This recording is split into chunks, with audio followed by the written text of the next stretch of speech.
రామాపురం అనే గ్రామంలో సుబ్బు, నాగు అనే ఇద్దరు వ్యక్తులు ఉండేవారు. వాళ్ళిద్దరూ ఎప్పుడూ ఏదో విధంగా గొడవ పడుతూ ఉండేవారు.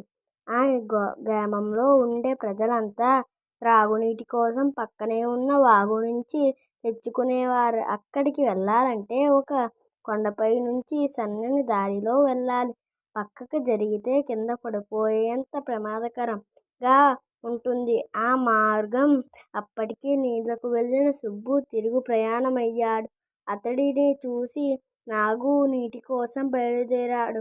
ఇద్దరూ సన్నని మార్గంలో ఎదురుపడ్డారు. ఒకరిని చూసి ఒకరు పక్కకు జరగమని గొడవకు దిగారు. మాట పెరిగి కొట్లాడుకున్నారు. ఒకరినొకరు నెట్టుకోవడంతో ఇద్దరూ కొండపై నుంచి కిందపడి ప్రాణాలు పోగొట్టుకున్నారు. నీతి: ఎక్కడ నెగ్గాలో కాదు, ఎక్కడ తగ్గాలో తెలుసుకోవాలి.